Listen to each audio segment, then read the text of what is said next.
Olá pessoal do terceiro ano, aqui é o professor Sandro em mais uma aula de redação. Nessa videoaula de hoje, gente, falaremos sobre a impessoalidade do texto argumentativo. E nunca é demais dizer que a redação ela é conhecida como uma das etapas mais importantes para quem quer almejar uma boa nota do Enem. A redação do Enem possui uma característica que é interdisciplinar, vocês sabem, né? Então fiquem atentos para o fato de que o estudante candidato a uma vaga do Enem, vocês devem ser capazes de elaborar argumentos que abordem múltiplas áreas de conhecimento. E aí já faço uma relação direta sobre a competência 2, viu, gente? Anotem, porque a gente não pode perder tempo, não. Argumentos que abordem múltiplas áreas de conhecimento é uma marca da competência 2. Anotaram isso aí? Então vamos em frente, pois a tipologia textual da redação do Enem, como vocês já sabem, é a dissertativa, a argumentativa, onde o candidato deve seguir a estrutura padrão, que vocês também já sabem, mas não custa nada eu repetir. A estrutura padrão da redação argumentativa tem que ter necessariamente introdução, desenvolvimento e conclusão.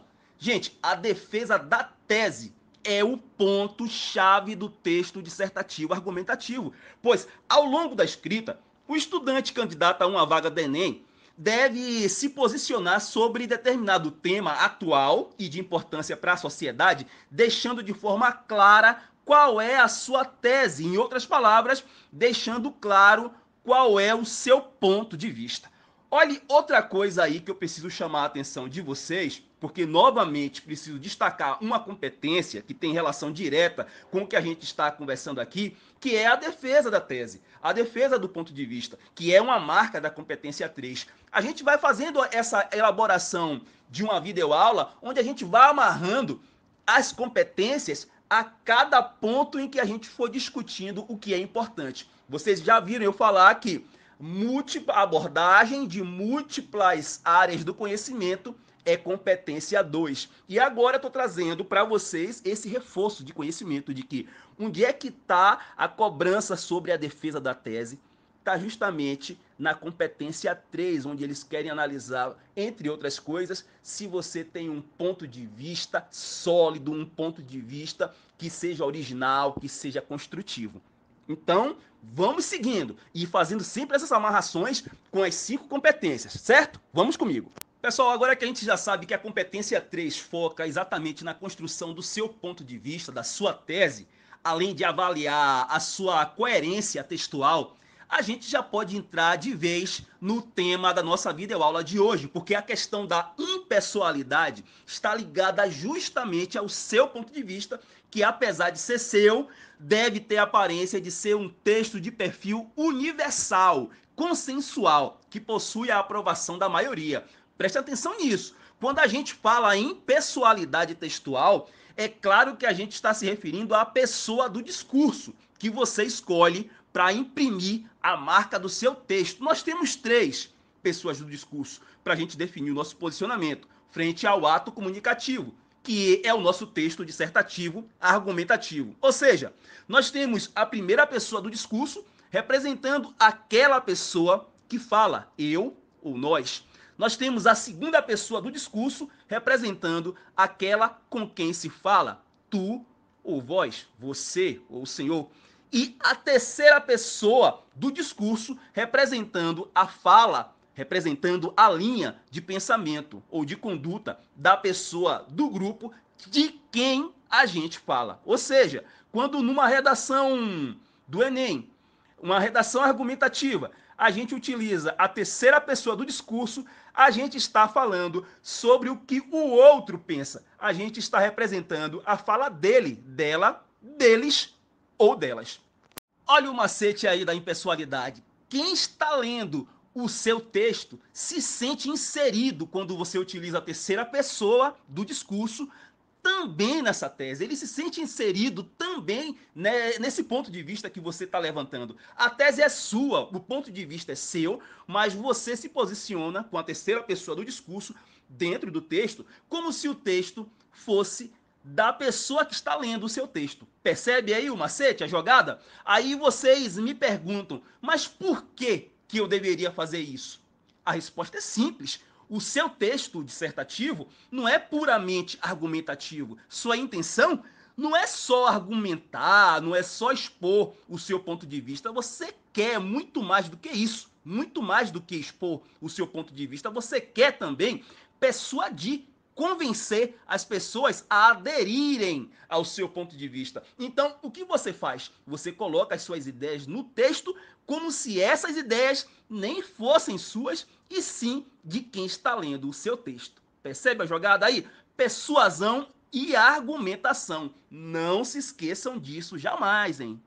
Agora, voltando à questão da marca da impessoalidade textual, acho que fica fácil de vocês perceberem que vocês devem evitar a todo custo cair na tentação de utilizar a primeira pessoa do discurso na redação argumentativa de vocês.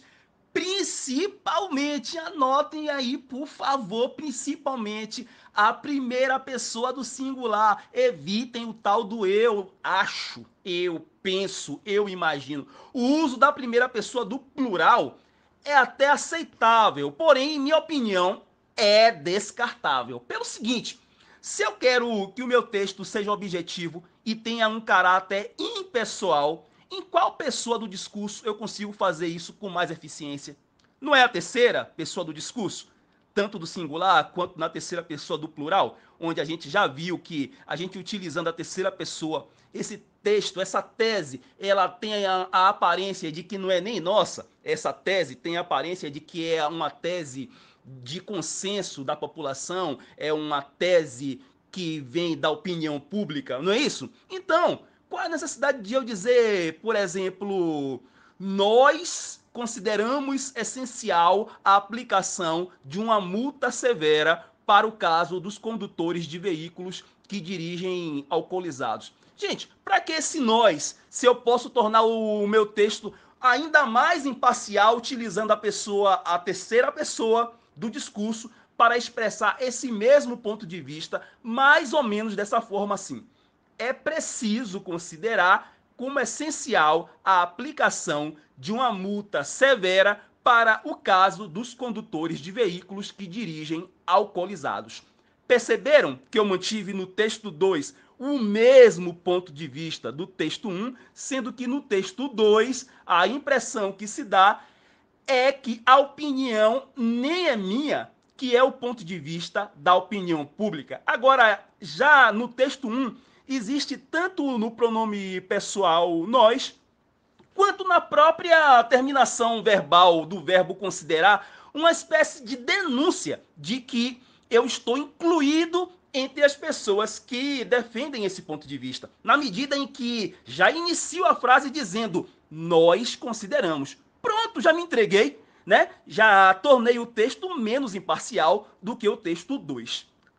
Percebem isso aí? Bom, pessoal, agora que já deu para ficar claro para todo mundo, que todo mundo já percebeu que no que se refere à redação dissertativa argumentativa, podemos concluir que a impessoalidade textual se caracteriza pelo emprego de verbos e pronomes na terceira pessoa do singular ou do plural. A gente só precisa aprender como fazer o uso eficiente dessa técnica da impessoalidade. E a primeira dica para impessoalizar o seu texto que eu quero dar é a seguinte, prestem atenção. A dica número 1 é indetermine o sujeito.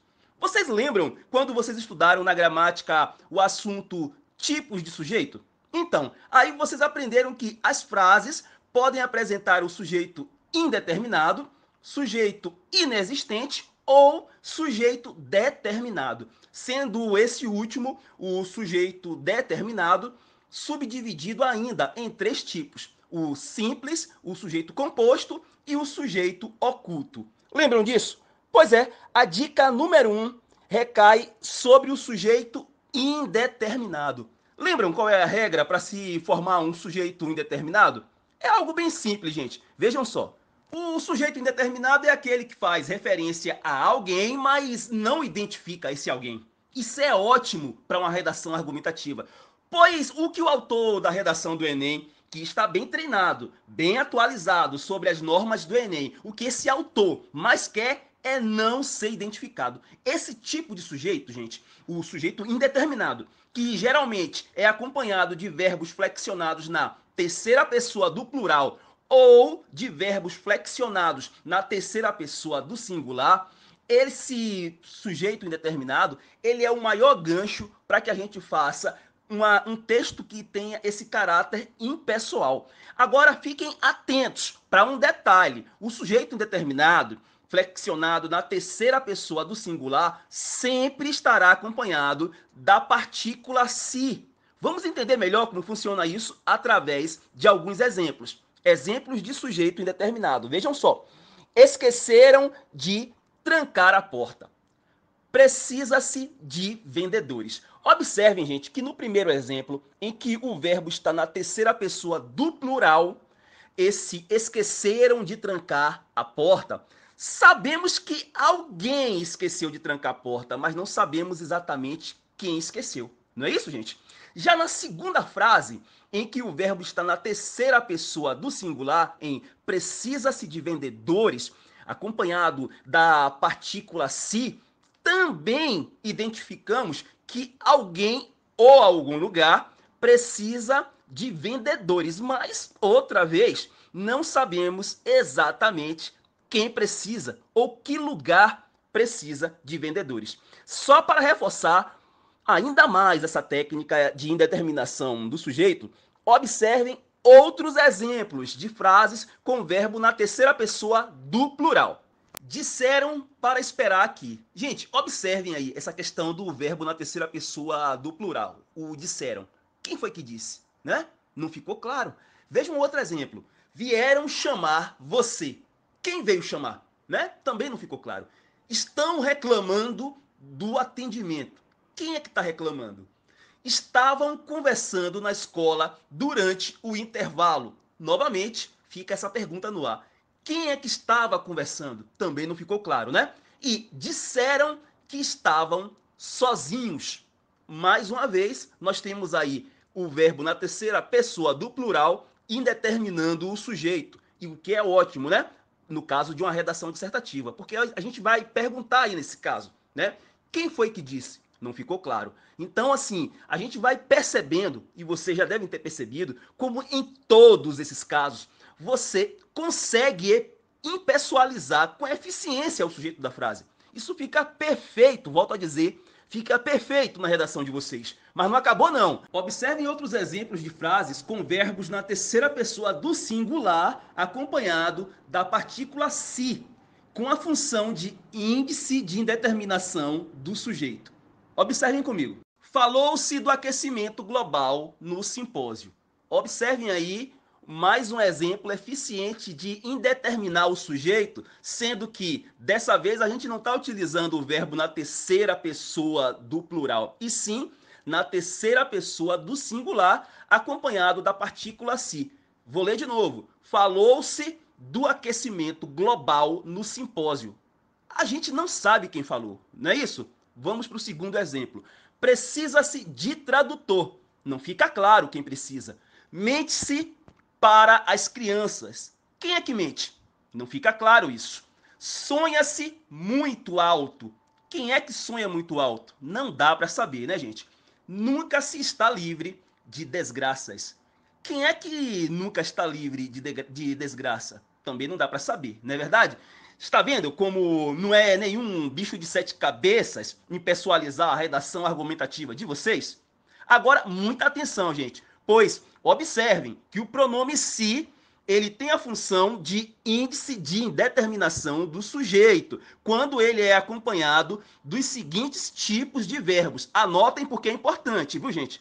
O pronome se ele tem a função de índice de indeterminação do sujeito quando ele é acompanhado de verbos de ligação, como na quinta frase que acabamos de ler, nunca se está livre de desgraças. Temos aí a presença do verbo de ligação está, na terceira pessoa do singular, acompanhado da partícula se, ajudando a indeterminar esse sujeito. O pronome se tem a função de índice de indeterminação do sujeito quando ele é acompanhado também de verbos intransitivos, como em sonha-se muito alto, ou no caso de mente-se para as crianças. O pronome se também tem a função de índice de indeterminação do sujeito, pessoal, quando ele é acompanhado de verbos transitivos indiretos, como no caso de falou-se do aquecimento global no simpósio, ou no caso de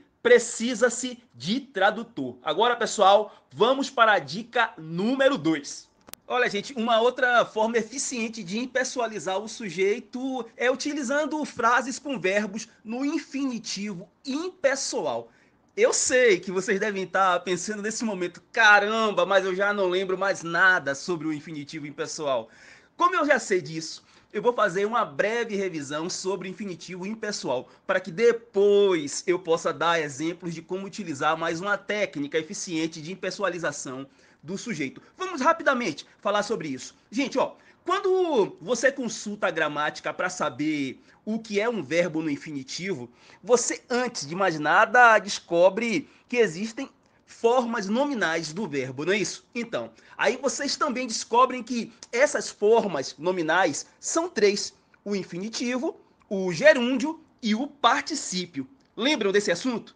Pronto, é isso. O infinitivo, o gerúndio e o particípio são chamados de formas nominais do verbo pelo fato de que eles desempenham um papel semelhante ao dos substantivos, semelhante ao dos adjetivos, semelhante ao dos advérbios, e também pelo fato de que essas formas nominais sozinhas, elas não são capazes de expressar os modos verbais, modo indicativo ou modo subjuntivo, e também elas sozinhas, elas não conseguem desempenhar as noções de tempos verbais, uma ideia precisa de passado, uma ideia precisa de presente, uma ideia precisa de futuro. Vocês lembram que o gerúndio, ele expressa uma ação, um processo de ação que se inicia no passado e que chega até o presente, até o momento da fala, como no caso, por exemplo, do verbo nominal acordando,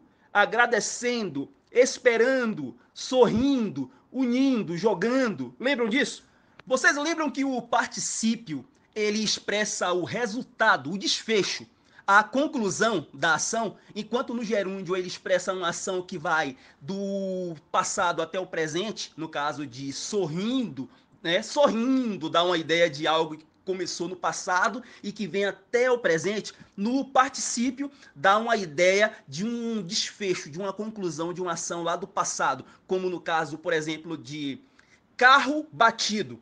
Ó, o batido aí é o verbo na forma nominal no particípio, né?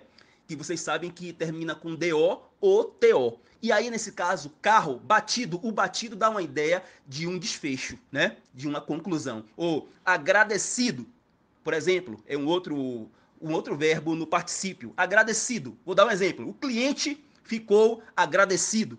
Observe que o agradecido aí é uma ideia de uma conclusão, de algo que teve um desfecho. Ou, por exemplo, esperado, que é uma outra forma também de verbo no particípio. Eu já tinha esperado a noite toda, por exemplo. Esperado aí dá uma ideia de conclusão, né? Então, essa também é uma forma nominal. E, além dessas duas, tem o infinitivo. O infinitivo pode ser pessoal ou impessoal. Mas no caso da gente, do que a gente está propondo aqui, dar como dica para vocês, eu quero focar no infinitivo impessoal. Esse impessoal aí, ele expressa a ação em si.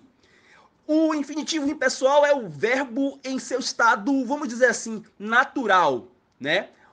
Terminado em AR, ER ou IR. E OR também, gente, no caso do verbo por. Exemplo, acordar, agradecer, esperar, sorrir, unir. O infinitivo impessoal é o infinitivo que não se flexiona de acordo com as pessoas do discurso. Olha, se ele não se flexiona de acordo com as pessoas do discurso, serve pra gente, né? Ou seja, que é coisa mais impessoal do que você não conseguir colocar ele entre uma das pessoas do discurso, perfeitos pra gente, né? Pra nossa redação argumentativa. Fica sempre do mesmo jeito: chorar, amar, sofrer, resistir, etc. Terminado novamente, vou dizer novamente, terminado com AR, ER, IR e, no caso do verbo por, com OR. Ficou fácil agora, né? Claro que sim, ficou fácil. Então vamos em frente. Pronto. Vamos voltar agora a falar da impessoalização da redação de vocês, da redação argumentativa, focando na dica número 2, focando no uso do infinitivo impessoal. Observem comigo agora esse trecho de uma redação que tirou nota 1000 na avaliação do Enem em 2014, cujo tema era a publicidade infantil em questão no Brasil. Observem como o uso do verbo no infinitivo ajudou o texto a manter um eficiente caráter de impessoalidade, que é justamente isso que a gente quer. Vou ler para vocês. A imprensa, no século XVIII, disseminou as ideias iluministas e foi uma das causas da queda do absolutismo. Mas não é preciso ir tão longe. No Brasil redemocratizado, as propagandas políticas e os debates eleitorais são capazes de definir o resultado de eleições. É impossível negar o impacto provocado por um anúncio ou uma retórica bem estruturada. Bom, pessoal, está claro aí para todo mundo, eu acredito, que assim, eu selecionei a locução verbal é preciso ir, onde os verbos auxiliares, que são dois, o verbo auxiliar é, do verbo ser, e o verbo auxiliar preciso, do verbo precisar. Eles estão unidos ao verbo principal, que é o verbo ir, que, por sua vez, está no infinitivo impessoal. Para propositalmente, viu, gente, apresentar um sentido que não está relacionado a nenhuma pessoa do discurso, como eu já acabei de falar para vocês.